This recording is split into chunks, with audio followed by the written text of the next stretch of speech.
guess what? I got a fever. You give me fever, fever in the morning, a fever all through the night. I don't. That's what I named that tier. I'm not saying that nobody should care about them. I just don't. Yeah. Okay, so I bet you their mothers care about them. I thought I liked Juwan Johnson at 21. Sell me on 14 with Taysom Hill and Foster Moreau there. Yeah, the Foster Moreau thing does hurt. I get it. Taysom Hill, he put up numbers with Taysom Hill there last year. True. Right. So he's put up better numbers than any of the who the fuck knows below him. And that's my entire argument. Like, I mean, might as well lean into ceiling there, right? Right. And he's produced, and I've already seen it. A lot of these guys, like all of these guys after him, I haven't seen it from them. Except for, I guess we saw flashes out of Chig last year. Mm-hmm. One game out of McBride. Otten looked decent. Who cares? That's a shit bag of an offense. Yeah. I'm not betting on Baker, but it's still the same freaking tier. Just, I guess Johnson is just kind of in his own tier that I just believe in him a little bit better. I'm not really going out of my way to draft him. And if he's my tight end one, I have problems. So you've got him above Laporta and Mayer. Yes, because I've not seen them play football in the NFL. So like, they're not, I just don't think that there's, well, Laporta maybe though. And I might have to bump him up a little bit. He's already at the top of the depth chart. That's my whole thing with Kincaid is like, he's walking into the top of the depth chart. Like they've already put him there. They've installed him there. Yeah. I mean, but they've installed him there as big slot. Right. Yes. Which I think it puts him in a murkier mix than I have Kincaid 7. I love him. But I just with the way that I think Knox is going to have, not that I always care about route percentage, but Knox is going to be on the field almost all the time. He's not just going to disappear, right? And so like I can't see having Laporta that far below if he is all right. I'm moving definitely number one. Showed that he could even run some routes on the outside as a receiver. Doesn't have JMO there for the first 6 games. I mean, him, Amon-Ra, and Gibbs with a low ADOT quarterback. Yeah, and reports are that he's already at the top of that depth chart, and they've already have a role for him. And so, yeah, I just moved Laporta up. You're right. So, right is right. I moved him up to 16 for now. Below Komet. Should I have him below Komet? I personally don't think so. I was a Komet truther. I don't necessarily believe in him anymore. All right, we're going to go with his upside. I'm going to put him at 13 above Dalton. I fell asleep trying to say his last name. Dalton Schultz? Tight end. Dalton Schultz, tight end. I fell asleep again trying to say his position and team. So that's my whole position on Dalton Schultz. I think he's real safe, but boring as shit. He's not a dynamic playmaker. He's got no ceiling. He probably has at best a 2-year window, maybe just 1. I'm calling Schultz a buy because I think he's going to get a lot of targets from a rookie quarterback, and you can flip him. That's how I'm seeing Schultz as a buy. Not because I love him, but because I think you can count on a lot of targets, especially early on, and then flip him. Yeah, I see. Yeah, he could be a good speculative buy. I wouldn't want to go to war with him, trying to win anything. Absolutely not. So I just put Laporta above him because he's got a much better ceiling. So yeah, all right. I mean, with Mayer though, sell me on Mayer. Well, I think how close did you have Laporta and Mayer going into the draft process, right? And then how close were they in draft capital, right? And then you look at, okay, where'd they land? That's where advantage goes Laporta. But, you know, all Mayer has to do is beat out Austin Hooper. Like, I could see Austin Hooper out snapping him early in the season, but I don't think it's very long until Mayer is at the top of that depth chart.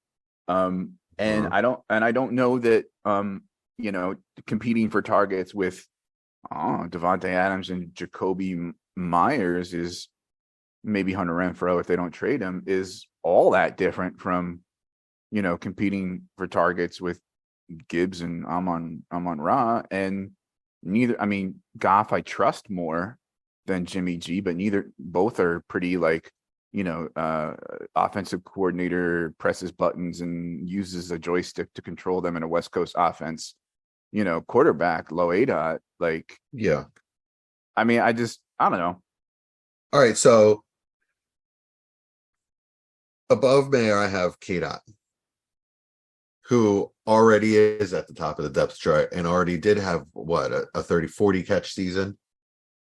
He's got a shitty quarterback. But is Baker worse than Jimmy G? I would say yes. I think he's more erratic and less predictable and trustable. Is it a worse situation? Yeah, I think so. I think that offense is gonna. Listen, we don't like McDaniels, and there's a world in which the Raiders' offense really is a shit show. But I think it's almost a guarantee that the offense in Tampa Bay is pretty pedestrian. I've dropped out into 27. I liked him, as my tight end 3, but I liked him as my tight end 3 last year. I liked Mayer as my tight end 3-ish, this year. And Mayer is a better tight end than K-Dot and in a better rookie class of tight ends than K-Dot. So being tight end 3 one year and being tight end 3 the next year isn't always the same thing. All right. Sold. How about McBride? Well, I don't know that he's a better talent than McBride. Who? Mayer? Yeah. I would agree. I've got McBride at 12 and Mayer at 16. Oh, you're very high on McBride. Here's the thing with McBride. It's like, what have we seen that makes us any less excited about where we had him before, he got drafted to where he was second on the depth chart? You know what I mean? Like, what have we seen evidence that he's bad? No. It did take him a while to adjust even after Ertz went out. It took a while for him. He did eventually have the breakout game. It took quite a while. I can, I like McBride a little better. We were talking, remember, than Juwan Johnson. I think I'm too low. I'm moving him up. July 2023, right? Take yourself back to, I don't know, early April 2022. How were we talking about McBride as a tight end prospect? Yeah, my idea with McBride was basically the way it turned out, was that he would be insulated with Ertz in front of him all year, and that his value should stay static through this time, and basically it did, right? So I'm not dinging him. I have him in the same tier as these guys. Yeah, he was a consensus tight end 1 prospect last year. Yeah. Dulcich, I have him on so many teams. Overtook him because Dulcich, got more playing time and performed, but he was like my 203. So I have him in so many teams because I kept seeing him at like 205 and 207, and I would take him at all those spots. Mm-hmm. So I have a ton of them.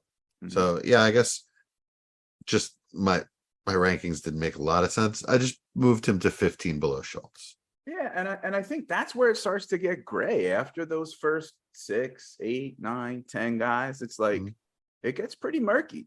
And that's what tight end is, right? Like, we talk about tight end being a wasteland. Like, the credit fantasypoints.com. I think specifically it was Scott Barrett, but like the difference between tight end 2 and tight end 5 is bigger than like the difference between quarterback 2 and quarterback 14, right? Tight end gets flat real quick. Yeah. Which brings me to another question that I have for you. And it's a leading question because for me, I think the answer is yes.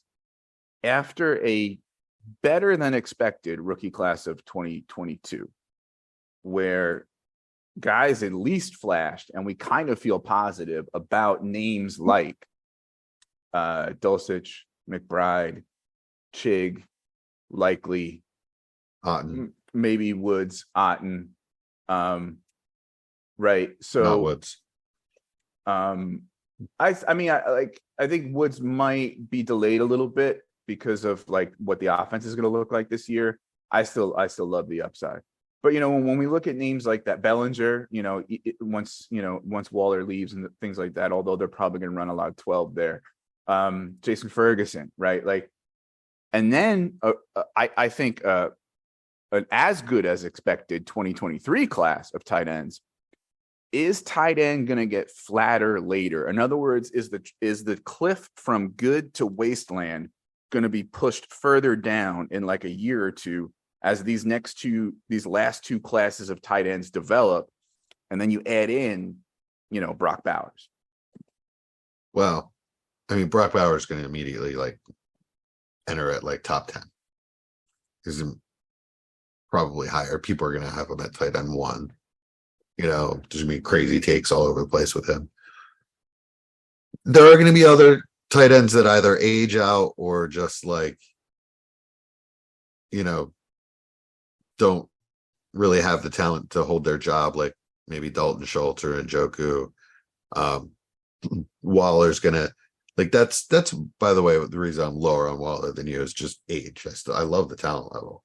He's 31. I love the offense, but yeah, he's going to age out soon. Kittle, Kelsey, obviously these guys are close to aging out, and once they are no longer in the top 12, then obviously some of these younger guys are going to start to move up. We'll just have to see who. I think Waller's got a good 2 years as quite possibly the number one pass target in that offense. We'll see.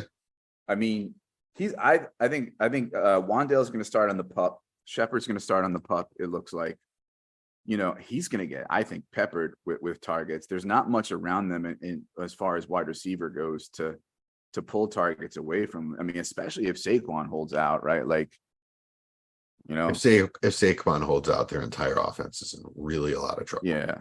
And there's not going to be a lot to go around. Yeah. So, I mean, I think that's why, like, I like him as far as that's like the bottom of like of a tier. It's Kincaid, Freiermuth, and Waller are a tier, and then it's like a big tier of like, all right, now it starts to get gray. Like, I think I can trust Waller for a couple years if healthy, and I don't know that I can bake too much injury into where I rank him. I mean, this is a guy who, before he got dinged up last year, people were still ranking in like, the top 5-6 dynasty tight ends, like, he looked like he was back, but it's now 2 shitty injury years in a row. So I have to bake it in with the age. Mm-hmm. If he was younger, I wouldn't really care as much.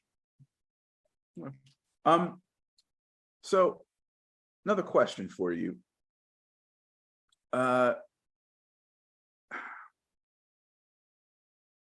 If you don't get one of the first 6, 8, 9, 10 tight ends that you like before that like break starts, or for you, I think it's 12, right? Like, how, like, where do you punt down to? Like, what's the next guy where you're like, oh, sure, I'll take him? Backup level. So if I don't get a guy that I'm comfortable going into battle with, then I'm just gonna wait until I would be in the position like to take a backup tight end. So wherever I would normally take a backup tight end, then I'll just take a backup tight end. Mm-hmm. Right? I'm not gonna jump at 2 or 3 guys and hope and blah blah blah. I'm just gonna assume that I'm gonna make a trade later and try to build value to make that trade. That makes more sense than jumping at like Juwan Johnson too early.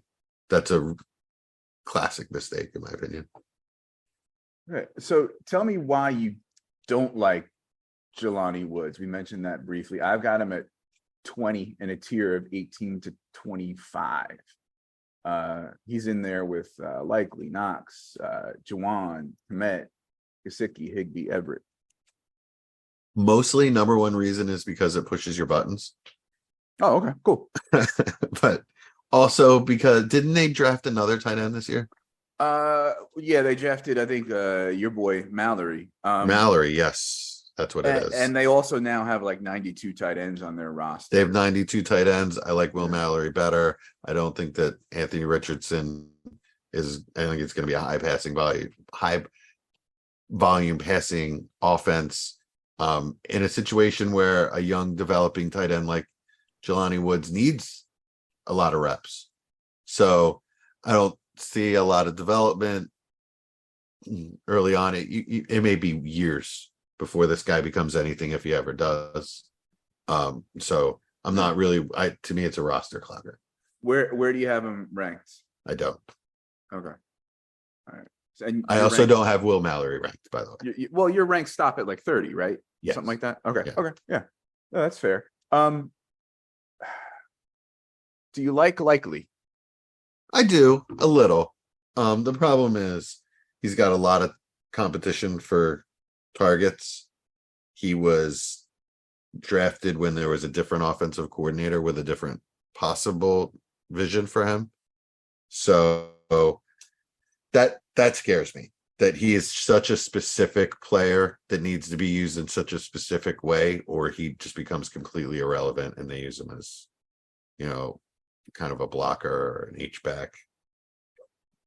Which I did hear like some kind of rumors that they might be starting to move him around a little bit, which is not necessarily good for him. I think he's the kind of guy that I wanted to hear that had a role locked into Monken's offense, and I haven't heard that so far, and I think that's good news. Do you? I mean, well, it says to me that he might be blocking, even though he's not a great blocker. To me, it says there's more avenues for him to get a target, right? Like if I can move, it's not the same thing, apples to apples, but they're talking about moving Elijah Moore around the formation a lot in camp. Now, again, it's camp, whatever, buzz, coach speak, it's whatever. But that to me doesn't say we don't like this guy. That to me says we have this guy that we think can be a weapon, and we're going to figure out different ways to use him and get him in space and things like that. I think Likely is that kind of player where, they're going to want to put him in situations like that because he's not in line like Charlie Kolar might be, right? And, so, yeah. So my mind works differently. I think that Elijah Moore is a versatile player, so that's why they want to use him in different situations. I don't think that Likely is a versatile player. I think he's a player that needs to be used specifically, and they might not really have that role in this offense, but they like him as an athlete and a player. He's probably just a good all-around football player, but is limited. So they may be trying to find him a role, is what I'm thinking. And I guess it's like fingers crossed that they do. Can I sell you on Mike Gesicki as a buy? Shit, where do I have Mike Gesicki? Damn it. You forgot him? Yes. I'm going to put him on here. So yes, you can sell me on him as a buy. I like Mike Gesicki quite a bit. So the case for listeners, Matt Patricia is gone. Bill O'Brien is back. Not only is Bill O'Brien an actual offensive coordinator, but it's not apples to apples. But he had Gronk and Hernandez. They do like to run a lot of 12 with Gesicki and Henry now. There are sort of a lot of guys in a similar role as far as like maybe they'll line up as slot or big slot. Maybe they'll get intermediate targets. But there's not a lot of great guys to compete with, like a Kendrick Bourne resurgence, Boutte, who might not even make the team, Demario Douglas, who's impressed, but he's a 6th-round rookie. And Juju, who's, good, but, is not what we thought he was with that one year where he was like near elite. And by the way, Bill O'Brien coached Mike Gesicki in Penn State, and Gesicki, when not in a Mike McDaniel offense in Miami in 2021, was used pretty well with Tua. So we've seen proof of concept about him being, a receiver. Not much of a blocker. He's athletic. He's a pass catcher. Hunter Henry, definitely a good resume as a red zone target and that sort of thing. But I think given Gesicki's price and ADP, I like him as a buy. Me too. Absolutely. Everything you said is exactly where I'm at with him. I just inserted him at 16, right below McBride. Oh, okay. All right. Nice. I think I like him quite a bit. If I have him as my backup tight end, I'm feeling good.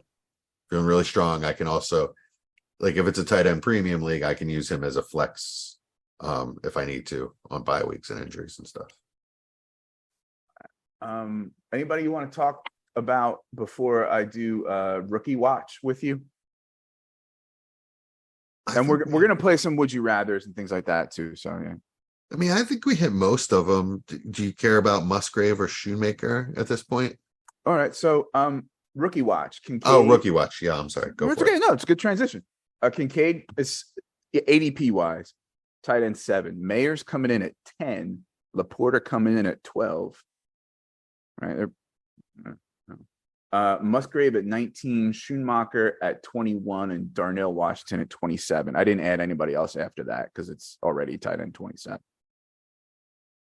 Yeah, I don't have Darnell Washington on the list. I'm sorry. I know that hurts your feelings. I think he's very deep play. It's going to be they're going to use him as a blocker, but I don't think that they're going to use him as a receiver for a couple of years, unless it's like, gimmick play or something. I've got him at 29, so it's not like I obviously know the limitations based on where he went. I do think with the percentage of snaps that they ran out of 12 and with the percentage of red zone targets, like he may, like, I think his biggest fantasy impact might be capping Freiermuth's ceiling, like at first, then for him himself. But I think there's a path. But yeah, I'm not. Yeah, I mean, I definitely had my feelings hurt where Washington got drafted. I'm curious about Musgrave at 19 as a rookie with uncertainty at quarterback and in that offense, and with maybe not huge quality as far as competition, but certainly quantity when it comes to Tucker Kraft, Dubs, Watson, my guy who you hate, Jaden Reed. Like I think it's Jalen. It's Jaden. And just then messing with you. Oh, okay. And and 5th rounder Dontavian Wicks, who put together a good 2021 at Virginia before they got a different offensive coordinator. Like, that's pretty confident to be in on him at tight end 19 at ADP. That's the one that stood out to me as like, really? Yeah, it seems high, a little high. I have him at 20. I have him at 23. Wait, I thought you said 19. Yeah, 19. Musgrave. 19. Yeah. I have him at 23. So that's not that far off, I guess. I got him at 26. Yeah, I'm a little. Who the hell knows? Oh, that could change. I think I'm going to bump Otten up a little bit. I have him one below Otten. I don't know. I'm waiting to see like what that depth chart looks like. He could definitely be moving down. Tucker Kraft. Mm-hmm. Who the hell knows what that offense is going to look like? So I'll let it sort itself out. I grabbed a bunch of them in the draft because he was cheap. You get him in the 3rd round, which I thought was pretty, for his talent level, was a steal. Schumacher, I have him at 28. His ADP is, I think, what did I say? 21. Yeah. People seem to like him. 2nd round, real life draft capital. More of like a projection because, Michigan offense is a Michigan offense.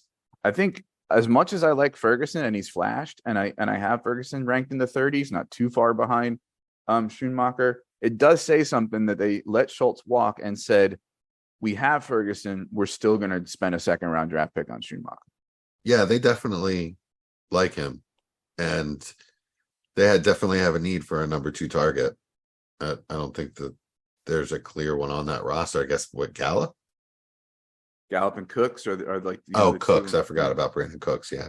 So, but they definitely need another, they need something. So yeah, I agree. I think he's a really good fit for their offense. But the other 2 players they have, I thought flashed as well. Like Peyton Hendershot looked pretty good in a couple games as well, just out of nowhere. I think he was an undrafted guy. Just the level of competition he's up against might just limit how much production he actually got out of him. Although I wouldn't be surprised if he flashed and looked really good in some games this year. Anybody else on like a watch list as far as risers, sleepers, guys who might pop in the next year or even in 2024 that you got your eye on that people should care about? Bowers. I mean, we all know Yeah, about him, right? yeah. No, not really. What do you want to talk about? Grant Calcaterra? You laugh. They brought in Dan Arnold, but like it's not like Dan Arnold is like young and awesome. And But what's left? Jack Stoll. But they brought in Dan Arnold to play that role that Calcaterra played last year. So that really does not I know. speak well for him. He'll get there. Tyree Jackson? It's athletic, right? Like, Yeah. and just had been injured. Like, They made it a point to keep him through all of this injury shit. So yeah. He's one of those. Oh, you know who I want to talk about? Cole Turner. I don't know who that is. So he was in my top 12 as far as like 2022 rookies. It was low in the list out of Nevada, not super athletic. I think it was like my tight end 10 or something that year. Got drafted by Washington, stuck behind Logan Thomas in a fairly dysfunctional team. Didn't get much run, but he's a buzzy name, getting picked up in a lot of waivers in dynasty leagues. With Logan Thomas's injuries, a lot of people are thinking that it's pretty much going to be like a matter of time before Cole Turner is, and I think Logan Thomas is going to start the year hurt. I forget, but it's just a matter of time until Cole Turner is the tight end 1 there, because the only other competition are guys like Bates and Armani Rogers, et cetera, et cetera. So he's a name where if he's on your waiver wire and you have a big enough roster or a roster spot, go throw $1 or $2 at him. See, because it's not like if Howell is simply a league average quarterback, right? The offense isn't going to be bad, right? It's got Dotson, Samuel, TMC. It's got Gibby. B-Rob's going to eat the rock and kill some clock. Like it's not going to. It's not going to be terrible. It's a big if, though. It is, right? And as friend of the show, Tom Tipple, who's going to come on later this offseason, says, just because something's free doesn't mean it's worth investing in. I get that, right? But if you've got a spot at the back of your roster, go check out Cole Turner. Right. Thanks for the tip. One more guy that I think we definitely need to talk about. We haven't even brought his name up. Mm-hmm. My number 25 tight end, Noah Fant. So could this be a post-type sleeper? If you look at this offense, they used approximately 74 tight ends last year, right? You never knew which one they were going to throw to. But if they decide to focus their energy into one tight end and it happened to be Noah Fant, I think it would be a pretty good role. So the argument for him is that came out the same year as Hawk, right? So he's still young.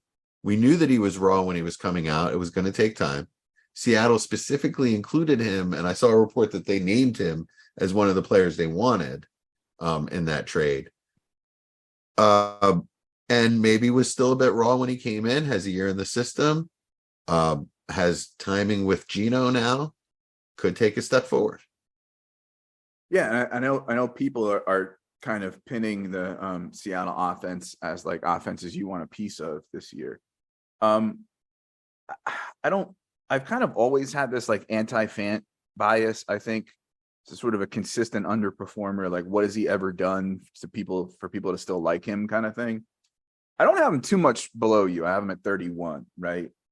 I guess the counterpoint to that is simply it looks like they want to run more 11 personnel, and it's JSN is basically now just essentially, I don't want to say killed Noah Fant, but I once they drafted JSN, I was like, like a little less enthused about Fant. It's a guy who, yeah, they named him what was at tight end there to begin with, and still had to share snaps with Will Dissly and Colby Parkinson, last year. Like I've just never been enthused by him. I know that there's athleticism there, and he's definitely had good games, but I mean, he's fast as hell for a tight end. He can move. I'd rather have for 2023. I'd rather have Otten, Foster Moreau, maybe even Hunter Henry, maybe Musgrave and Schoonmaker. Yeah, well, I mean, I have Otten, Musgrave, and Schoonmaker above him. Okay. But, I'm going to put Moreau on at the end of my list here. We're up to 32 guys. Hunter Henry, I don't want. He's not the same after the injury. He's never going to have a season where he's never going to be a player. If I see him on my bench and I'm like, this is the best that I have to put in, I need to make real changes with my team. You didn't ask me how many tight ends I have ranked. No, how many do you? 130. Holy shit, dude. I didn't think that includes retired or not. Players. So players not on rosters. The last four guys are Jeff Swain, Kyle Rudolph, Mercedes Lewis, and Jalen Wiedemeyer. But yeah, I have Wiedemeyer. Wow. It's just a matter of like I add guys in and like I'm much slower to take them out, because it's like, what if they catch on somewhere kind of thing. Also, it's like a slight probably autistic thing. I love lists and ordering things and holding on to things and clinging to them and not letting them go. And it's so remember when Jalen Wiedemeyer was supposed to be the tight end 1 of the 22 class? Yeah. That was and then a solid 2 behind when McBride rose, and then it was like it's McBride, Wiedemeyer, and pray for rain. And here we are, right? The guy bounced off 2 or 3 practice squads. Keyshawn Boutte his way out of the league. Bro, people who follow the Pats are predicting that Boutte might not even make the team. Yeah. Yep. I read that too. Wow. And what, a year and a half ago, maybe? I don't know. Something like that. We were like, is this guy going to be is he going to compete with JSN for wide receiver 1 in the class? Crazy, right? Yeah. I remember Boutte was one of the guys. I remember at one point last year, I came to you. I was like, all right, I got a solid 11 for the rookie draft. And Boutte was one of them. Oh, sure. Yeah. I mean, it just goes to show you, and you've talked about this a lot when we talk about Debbie and things like that. A lot can happen on the way to the NFL. Yeah. And Debbie, I think, is interesting, right? Because there's not much consensus in Debbie, especially after a certain number of guys. It's just what profile do you believe in as someone who evaluates talent or watches college football or is a fantasy analyst or whatever like that. And it's just that's why I hate it when people overvalue the college guys in Debbie leagues, because what could you have commanded for DJU? Yeah. A little while ago. Right. Or Quentin Ewers, who I think is going to maybe bounce back a little bit, but has taken a dip. Right. Tank Bigsby's value, Zamir White. You've talked about Zamir White as top running back prospect coming out of high school, and then 2 knees later, and here we are. Yeah, there's a bunch of Alabama guys, Trey Sanders, Well, Brian Robinson. I guess Brian Robinson was never really a big prospect, but he was a Bama guy. I guess he technically has a job in the NFL as a starter still. I mean, Spiller, right? Yeah, Spiller. There's a good one. Yeah. I mean, Spencer Rattler, right? Like, Sam Howell. yeah. Remember who Matt Corral was? Mm-hmm. That poor guy. I mean, I kind of feel bad for him. Like, whatever. He's probably making league minimum, which is like 3 times what I make. But like, Three times what you make. He's what, like the 5th quarterback on that team now, if he's even still on it, right? Like, he gets injured for a year, and then they bring in guys and draft young, and it's like, whoa. Actually, no, I think he's like taking first team snaps right now. In the USFL, maybe. No, for the Panthers. Corral, first team snaps? Yeah. What? Yeah. Training camp. Yeah, kind of making Bryce Young earn it. No, really? Yeah. Yeah. I read the report. That's funny. Yeah. I've got him quarterback 69. Nice. Actually, yeah, he's got a little asterisk thing. According to Joseph Person of The Athletic, second-year quarterback Matt Corral could see the majority of the Panthers' preseason quarterback snaps in 2023. Yeah.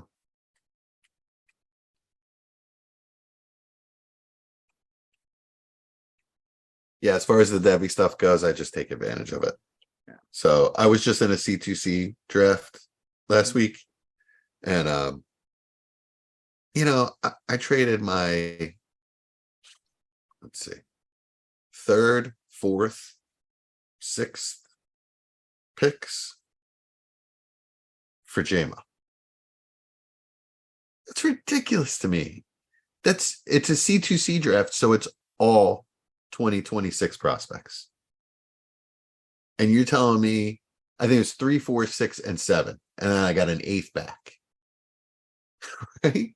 You're telling me that all of that is worth, you're going to wait 3 years and hope one of those 4 guys works out to be Jameson Williams?